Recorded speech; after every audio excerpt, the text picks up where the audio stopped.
وكفى وسلام على عباده الذين اصطفى أما بعد أعوذ بالله من الشيطان الرجيم بسم الله الرحمن الرحيم وامرأة مؤمنة إن وهبت نفسها للنبي إن أراد النبي أن يستنكحها خالصة لك من دون المؤمنين قد علمنا ما فرضنا عليهم في أزواجهم وما ملكت أيمانهم لكي لا يكون عليك حرج وكان الله غفورا رحيما۔ اور ہم نے آپ کے لیے حلال کی وہ عورت جو مسلمان ہو اور اپنے نفس کو نبی کے لیے ہدیہ کر دے، اگر نبی ارادہ کرے اس کے ساتھ نکاح کرنے کا۔ اور اے نبی یہ خاص آپ کے لیے ہیں تمام مومنوں کو چھوڑ کر، اور تحقیق کہ ہم نے جان لیا جو کچھ کہ ہم نے مقرر کیا ہے ان پر ان کی بیویوں کے بارے میں اور ان کی باندیوں کے بارے میں، تاکہ آپ کے اوپر کوئی تنگی نہ ہو، اور اللہ تبارک و تعالی غفور الرحیم ہے۔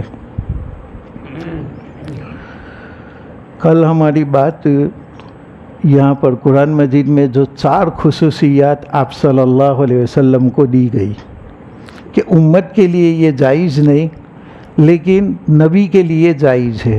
پہلی خصوصیت کہ جن عورتوں کا آپ نے مہر دیا ہے، اور آپ کی 9 بیویاں اس وقت موجود تھی جب یہ آیت نازل ہوئی، اور 2 وفات پا چکی تھی، حضرت خدیجہ رضی اللہ تعالی عنہا اور حضرت زینب بنت خزیمہ رضی اللہ عنہا۔ ان دونوں کی وفات ہو چکی تھی۔ آپ کی کل 11 بیویاں تھیں، ان میں سے 9 موجود تھی۔ تو امت کے لیے حکم ہے کہ فقط 4 سے نکاح کرے، زیادہ سے زیادہ 1 سے نکاح کرے، انصاف کر سکے اور حقوق ادا کر سکے تو 2 سے، اسی طریقے سے 3 سے 4 سے وہ بھی حقوق ادا کر سکے اور برابری ہر ایک میں کر سکے، نان نفقہ کے اندر، راتیں گزارنے کے اندر برابری کر سکے، اس کے لیے 2 3 4 کی اجازت ہے۔ اور اگر تم 2 3 4 میں برابری نہ کر سکو، وَإِنْ خِفْتُمْ أَلَّا تَعْدِلُوا فَوَاحِدَةً أَوْ مَا مَلَكَتْ أَيْمَانُكُمْ، کہ تمہیں اگر خوف ہو بے انصافی کا تو ایسی صورت میں فقط 1 عورت سے تم نکاح کرو۔ تو 4 سے زائد نکاح کرنا یہ ایک خصوصیت۔ دوسری خصوصیت یہ ہے کہ آپ کے پاس دارالحرب سے یا کسی دوسرے ملک سے اگر کوئی ہدیہ تحفہ آئے تو وہ آپ اپنی ملکیت میں رکھ سکتے ہو، جبکہ امت کے لیے یہ جائز نہیں کہ امیر المسلمین پر کوئی ہدیہ آئے تو اس کو وہ خود استعمال کرے، بلکہ وہ امیر المومنین ہے ملک کا، اس لیے وہ ملک کی خدمت کر رہا ہے، تو دوسرے نے ہدیہ بھیجا تو پھر جو ملک کی پراپرٹی ہے وہ ملک میں ہی لگائی جائے گی۔ یہ امیر المومنین کے لیے نہیں ہے، بلکہ یہ دراصل میں خزانہ اور تجوری کے لیے ہے جو ملک کے لیے ہو۔ لیکن نبی کی یہ خصوصیت صلی اللہ علیہ وسلم کہ اگر آپ کے پاس کوئی ہدیہ بھیجے تو وہ آپ کا، اور اسی میں مقوقس جو کہ شاہ مصر تھا اس نے ایک باندی بھیجی، آپ صلی اللہ علیہ وسلم اس کے مالک بنے، اور انہی سے حضرت ابراہیم رضی اللہ تعالیٰ عنہ پیدا ہوئے تھے۔ یہ دوسری خصوصیت۔ تیسری خصوصیت یہ ہے کہ باپ کے خاندان میں چچا اور پھوپھی کی بیٹیوں کے ساتھ آپ کا نکاح جائز ہے جبکہ وہ ہجرت کرے۔ اسی طریقے سے ماں کے خاندان کے اندر ماموں اور خالہ، ان دونوں کی لڑکیوں کے ساتھ نکاح کرنا جائز ہے جبکہ وہ ہجرت کرے۔ تو نبی کی ایک خصوصیت کہ ہجرت جیسی اہم عبادت کی شرط لگائی خاندان میں نکاح کرنے کے لیے، تو یہ ہمارے نبی صلی اللہ علیہ وسلم کی خصوصیت ہے۔ ہمارے لیے تو ویسے ہی نکاح کر سکتے، ہجرت ہو یا نہ ہو۔ اور صحابہ کرام بھی آپ صلی اللہ علیہ وسلم کے زمانے میں بھی یہی بات کہ خالہ، پھوپھی، چچا اور ماموں ان کی لڑکیوں سے نکاح کر سکتے، ہجرت ہو یا نہ ہو، یہ نبی کے لیے شرط۔ نبی کے لیے بلکہ ایک طرح کی خصوصیت دی گئی، خصوصی انعام دیا گیا۔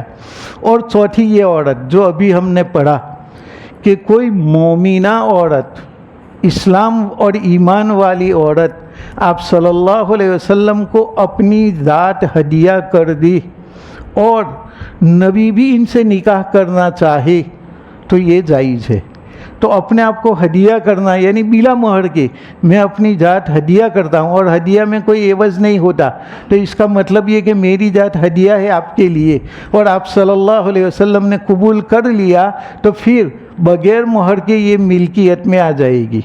جبکہ ہمارے لیے ایسا نہیں ہے، امت کے لیے ضروری ہے کہ کسی بھی عورت سے نکاح کرے تو اس کا مہر دینا پڑے گا، متعین کیا ہے تو وہ، اور اگر متعین نہیں کیا، مہر بولے ہی نہیں بلکہ یہ کہا کہ فلانے کا نکاح فلانی لڑکی کے ساتھ میں کرا رہا ہوں، کیا تم اجازت دیتے ہو، بس، یا تمہیں قبول ہے، اس طریقے کا معاملہ۔ تو ہمارے لیے یہ بات ہے کہ اگر مہر کا تذکرہ نہیں کیا تو بھی مہر واجب ہو گئی، تذکرہ نہ کرنا تو ایک بات، بلکہ یہ کہا کہ بلا عوض مہر کے میں اس سے نکاح کرتا ہوں، اور عورت نے کہا قبول کر لیا تو بھی نکاح ہو جائے گا، لیکن جو اس نے نفی کی شرط لگائی وہ صحیح نہیں، اس کے اوپر مہر مثل واجب ہو جائے گا۔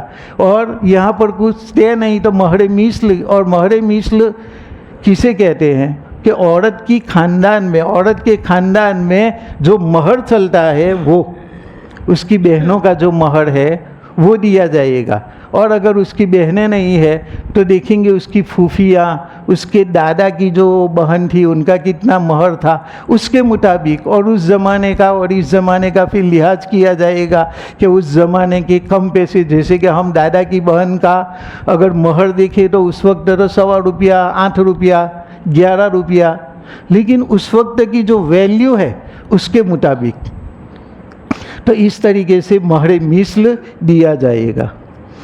تو یہ ہبہ کرنا یہ آپ صلی اللہ علیہ وسلم کی خصوصیت، اور پہلے نکاح بہت زیادہ سستے تھے۔ ایک روایت میں ہے کہ نبی کریم صلی اللہ علیہ وسلم ایک مجلس میں بیٹھے ہوئے تھے، اب ایک عورت اٹھی اور کہا قد وہبت نفسی لک یا رسول اللہ، کہ یا رسول اللہ صلی اللہ علیہ وسلم میں نے اپنی ذات آپ کو ہدیہ کر دی۔ تو اب یہاں پر تو قید ہے ہدیہ کرے اور نبی بھی چاہے تو، لیکن آپ صلی اللہ علیہ وسلم کچھ نہیں بولے، اس عورت کو برابر دیکھا اور کچھ بولے نہیں، یہ اشارہ تھا نہ کی جانب، لیکن کسی امید والے کو زبان سے نہ کہنا آپ نے پسند نہیں کیا، آپ نہیں چاہتے تھے اس طرح کا نکاح، اور آپ نے کسی بھی عورت سے ہدیہ والا نکاح نہیں کیا۔ ہاں بعضوں کا یہ کہنا ہے کہ حضرت میمونہ بنت حارث ہدیہ کے طور پر آئی تھی، اور بعضوں نے زینب بنت خزیمہ کو بھی کہا کہ وہ بھی ہدیہ کے طور پر آئی تھی، لیکن راجح روایت یہ ہے کہ کوئی بھی عورت ہدیہ کر کے آپ صلی اللہ علیہ وسلم کے پاس آئی نہیں، اور آئی تو آپ نے قبول نہیں کیا، جیسے کہ اس روایت میں ہے کہ اس عورت نے اپنی ذات کو ہدیہ کر دیا، تو آپ صلی اللہ علیہ وسلم نے کوئی جواب نہیں دیا۔ تو پھر ایک صحابی کھڑے ہو گئے اور کہا کہ یا رسول اللہ اگر آپ کو اس عورت کی حاجت نہ ہو تو میرا نکاح اس عورت کے ساتھ کر دو۔ تو پھر آپ صلی اللہ علیہ وسلم نے فرمایا کہ تمہارے پاس کچھ مہر ہے؟ تو کہا میرے پاس تو کچھ بھی نہیں ہے۔ کہا تلاش کرو، لوہے کی انگوٹھی ہو تو ابھی فی الحال اتنا مہر ادا کر دو، مہر معجل، بعد میں سب دوسرا ادھر رہے گا، لیکن کچھ ادا کر دو۔ وہ گھر گئے اور کہا کہ یا رسول اللہ گھر میں بھی دیکھا لوہے کی بھی انگوٹھی نہیں ہے۔ تو پھر آپ صلی اللہ علیہ وسلم نے فرمایا تجھے کچھ قرآن یاد ہے؟ کہا کہ ہاں۔ کہا اس کو اتنی صورتیں تو سکھلا دے، یہ تیرا مہر معجل ہو گیا، اور ادھر مہر تو ادا کرنا ہی ہے، اور وہ ہے مہر مثل۔ لیکن نکاح کتنا سادہ تھا کہ اسی مجلس میں ایک لڑکی اور ایک لڑکے کا نکاح ہو گیا اسی مجلس کے اندر، اور ایسا ہی ایک نکاح مولانا زکریا رحمۃ اللہ علیہ، ان کی لڑکی کا بھی ایک دم نکاح ہو گیا مجلس کے اندر۔ ان کی ماں نے کہا، لڑکی کی ماں نے یعنی حضرت زکریا رحمۃ اللہ علیہ کی بیوی نے، کہ 2-3 دن پہلے کہا ہوتا تو میں ذرا ان کے لیے کپڑے وغیرہ کا انتظام کر دیتی۔ تو مولانا زکریا رحمۃ اللہ علیہ نے فرمایا کہ مجھے معلوم نہیں کہ یہ کھلے بدن پھرتی ہے، اس لیے میں نے تجھے نہیں پوچھا، یعنی اس کے پاس کپڑے تو ہے اور کپڑے لینے کی کوئی ضرورت نہیں ہے۔ لیکن ہمارے یہاں بھی عورت جو بھی لڑکی نکاح کرتی ہے 20 جوڑا 25 جوڑا اور مالدار ہے تو 50 جوڑے تک، حالانکہ 50 جوڑے کب پہنے گی؟ لیکن یہ خاموخواہ ایک قسم کی فضول خرچی ہے۔ ضرورت کے مطابق سلائی، اور دوسرا اگر تمہیں اپنی بیٹی یا بہن کو دینے کا شوق ہے تو پورا کپڑا دے دو، سلا کر کے نہیں بلکہ ایسا تاکہ ہی کی شکل میں اس کو دے دو تاکہ جب اسے پہننا ہے وہ پہنے، ورنہ بعد میں کچھ چھوٹے بڑے کپڑے ہو جاتے ہیں اور وہ کپڑے پھینکنے کے ہو جاتے ہیں، اور کسی کو دے تو کوئی لیتا بھی نہیں ہے تو پھینکنا پڑتا ہے۔ اس لیے عورتوں کو بھی یہ چاہیے، لڑکیوں کو بھی، کہ زیادہ کا مطالبہ نہ کرے۔ باپ بیچارہ مجبور ہوتا ہے کیونکہ بیٹی کہے گی اور باپ نہ لا دے تو، لیکن بیٹیوں کو خود کہنا چاہیے کہ بس ہم پہنیں گے 10 جوڑی 15 جوڑی، اس سے زیادہ نہیں، اور بقیہ اگر باپ کو شوق ہے تو وہ لائے، لیکن تیار اس کو نہ کرائے ٹیلر کے پاس، بلکہ اس کو ویسے ہی تاکہ کی شکل میں اس کو دے دیا جائے۔ بہرحال پہلے نکاح اتنے سستے تھے۔ اور ایک دوسرے صحابی کا میں واقعہ بتاؤں کہ ایک صحابی رضی اللہ تعالیٰ عنہ تھے، تو انہوں نے اپنے دوست کو کہا کہ مجھے فلانے کی لڑکی بہت زیادہ پسند ہے، تم جاؤ اور میری جانب سے نکاح کی منگنی دے دو۔ تو وہ صحابی گئے اور کہا کہ فلانے آدمی نے مجھے بھیجا ہے تمہاری لڑکی کے ساتھ وہ نکاح کرنا چاہتے ہیں، اگر تمہیں کوئی اعتراض نہ ہو تو قبول فرمائیے اسے۔ انہوں نے کہا کہ ہمیں وہ پسند نہیں، آپ پسند ہو، کیا آپ نکاح کرو گے؟ تو کہا کہ یار وہ اس نے مجھے بھیجا ہے، وہ تو پسند نہیں، وہاں تو ہم نکاح کریں گے ہی نہیں، تم چاہو تو۔ اب لڑکی اچھی تھی، اس بنا پر انہوں نے کہا کہ اچھا میں راضی ہوں، اور اسی مجلس میں نکاح ہو گیا، اسی مجلس کے اندر۔ اب یہ باہر اس کا ساتھی تو انتظار کر رہا ہے کہ کیا جواب لاتا ہے یہ، لیکن باہر گئے تو دیکھا کہ ساتھی کھڑا ہے، اب بولے کیا، زبان سے کچھ بولا ہی نہیں جاتا، ورنہ ہم جیسا ہو اور کہے کہ یار میں نے پیغام دینے کے لیے بھیجا اور تو خود نکاح کر کے لایا، تو سب سے پہلے یہ ہمارا جملہ کہ نمک حرام، اس طریقے سے ہم تو بولیں گے، اور بہت ہی بدماش، شیطان، کیا کیا القاب دیں گے۔ تو صحابی نے پوچھا، جو منتظر تھے، کہ بھئی کیا ہوا بتاؤ تو صحیح۔ کہا نہیں، بتانے جیسا ہی نہیں ہے۔ کہا نہیں، کچھ تو بات کرو۔ تو پھر انہوں نے بات کی کہ آپ کا نکاح تو انہوں نے مسترد کر دیا، اور مجھے یہ کہا کہ تم چاہو تو نکاح کر لو، تو میں تو نکاح پڑھ کر کے آیا وہاں سے۔ تو اس صحابی نے ان کو گلے لگا لیا اور مبارکبادی دی کہ اللہ تجھے مبارک کرے وہ لڑکی، میں یہ سوچ رہا تھا کہ میرے لیے، لیکن تیرے نصیب میں تھی، اور میں تجھے دعا دیتا ہوں۔ تو یہ صحابہ کرام کا معاملہ، ایک دوسرے سے لڑنا بڑھنا کچھ نہیں، کہا تیرا نصیب تھا تو اس میں لڑنے کی کیا بات ہے، اور نکاح بھی ہو گیا۔ اور ہمارا ابھی نکاح کرنا ہو تو کم سے کم 4-5 دن تو مان لے، جلدی کرنا ہو تو بھی، کہ بھئی 3-4 دن میں انگلینڈ جانا ہے، کینیڈا جانا ہے، تو بھی ان کو 2-3 دن تو چاہیے، اس کے بغیر نکاح۔ اور وہاں تو جہاں پر مجلس ہوئی وہیں پر، اور ایک دوسرے کو بلانے کا بہت زیادہ رواج ہے۔ بلانا غلط نہیں ہے، لیکن کبھی جلد بازی ہو تو ضروری بھی نہیں ہے۔ حضرت عبد الرحمن ابن عوف رضی اللہ تعالیٰ عنہ بہت ہی مالدار صحابی تھے۔ اب حضرت عبد الرحمن ابن عوف رضی اللہ تعالیٰ عنہ، ان کے اوپر آپ صلی اللہ علیہ وسلم نے دیکھا کہ کچھ زردی کا نشان ہے، اور اس زمانے میں پیلی خوشبو لگائی جاتی تھی نکاح کے وقت میں۔ تو نکاح کے آج جیسے ہمارے یہاں پھلہار پہننا یہ دلالت کرتا ہے کہ یہ دلہا ہے، اس زمانے میں ایسے زرد اور پیلے رنگ کی خوشبو لگائی جاتی تھی۔ تو تو آپ صلی اللہ علیہ وسلم نے عبد الرحمن ابن عوف سے کہا کہ یہ زردی کیا ہے؟ کہا یا رسول اللہ میں نے ابھی نکاح کیا ہے۔ دیکھو یہ جانثار صحابہ، لیکن آپ صلی اللہ علیہ وسلم کو اطلاع بھی نہیں دی، اور آپ صلی اللہ علیہ وسلم نے ناراضگی کا بھی اظہار نہیں کیا کہ تو مجھے ہی بھول گیا، میں تو تیرا نبی ہوں، لیکن ایسا کچھ نہیں کہا۔ بس اتنا کہا کہ عبد الرحمن وہ نکاح تمہیں مبارک ہو، اولم ولو بشات، ولیمہ کرو چاہے بکری ہی کے ذریعہ کیوں نہ ہو۔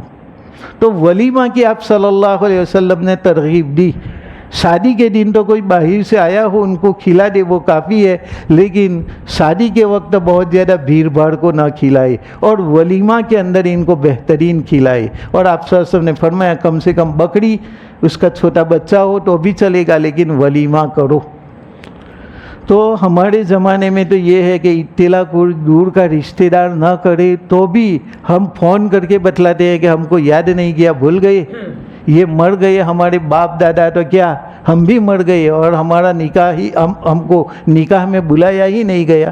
لیکن صحابہ کرام کا یہ زمانہ دیکھو، آپس میں نکاح کرتے تھے تو اسی مجلس میں نکاح ہو جایا کرتے تھے، اور مہر زیادہ تر کسی کے پاس نقد تو نہیں ہوتا تھا تو کچھ نقدی دے دیتے تھے، اور بقیہ ادھار رکھتے تھے، جب پیسے آئے اس وقت وہ مہر چکایا جاتا تھا۔ تو ہم نے اس نکاح کو مہنگا کر دیا ہے، ورنہ نکاح فی الحقیقت مہنگا نہیں ہے، بلکہ بہت ہی زیادہ آسان ہے۔ دونوں میں ایجاب و قبول ہو چکا، اس کے بعد کچھ بھی زیادہ کرنے کا نہیں ہے۔ بس قریب کے جو رشتہ دار ہو، بہنیں آئی ہو، پھوپھی آئی ہو، ان کو کھلا دے، اس کے علاوہ اور کسی کو بلانے کی ضرورت نہیں ہے، زیادہ خرچ کرنے کی ضرورت نہیں ہے۔ لیکن مالداروں نے پہلے تو شروع کیا 2-3 دن پہلے کھلانا، اب تو ہم نے ہمارے گاؤں میں ٹنکڑیا میں دیکھا 5-1 دن پہلے سے کھانا شروع کر دیا، کھلانا۔ اب بیچارہ غریب آدمی اس کی نقل اتارنے جاتا ہے تو وہ تو قرضے میں ڈوب جاتا ہے، اور مالدار لوگ ابھی بھی اس کے اوپر اضافہ کرتے ہیں، معلوم نہیں اب کوئی 7-8 دن پہلے سے کھلانا شروع کرے۔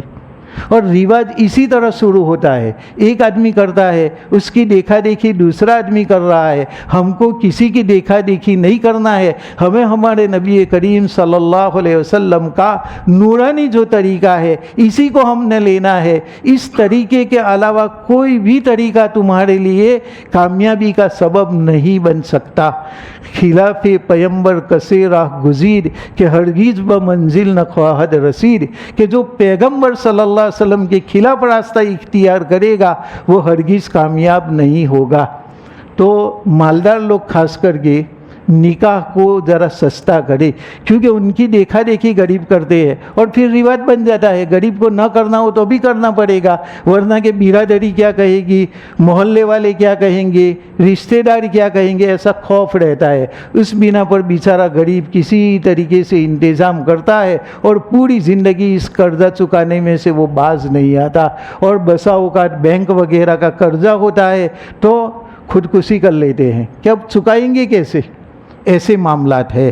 اس لیے ہم اپنی لڑکی کے لیے کچھ کم کر کے غریب لڑکی کے لیے بھی کچھ رکھے تو اس سے ہمارے نبی صلی اللہ علیہ وسلم خوش ہوں گے، اللہ تبارک و تعالی خوش ہوں گے۔ بہرحال یہ چوتھی عورت ہے کہ اگر مومن عورت اپنی ذات آپ کے لیے ہدیہ کر دے تو یہ بھی آپ کے لیے جائز ہے، اور ہمارے لیے جائز نہیں۔ مطلب کہ ہدیہ کرے اور اس نے قبول کر لیا تو نکاح میں تو آ جائے گی، لیکن بطور ہدیہ نہیں بلکہ بطور مہر۔ اور یہاں مہر تو ہے نہیں تو کون سا مہر؟ بار بار کہا کہ وہ مہر مثل، یعنی اپنے خاندان کا مہر۔ پہلے تو اس کی بہنوں کو دیکھا جائے گا، یہ تو زمانہ ایک ہے، اس لیے اگر وہاں 25,000 ہے تو یہاں پر بھی 25,000۔ پھوپھی کا زمانہ، پھوپھی نہ ہو تو دادا کی بہن کا زمانہ، یہ بہت زیادہ دور ہے تو وہاں جتنی مہر ہو 25-50 روپے، اس کی ویلیو دیکھی جائے گی کہ اس زمانے میں تیل کا ڈبہ 2 روپے میں آتا تھا، آج آتا ہے 2 روپے کا، اس لیے اس زمانے میں 10 روپیہ بھی مہر بہت زیادہ ہے، کیونکہ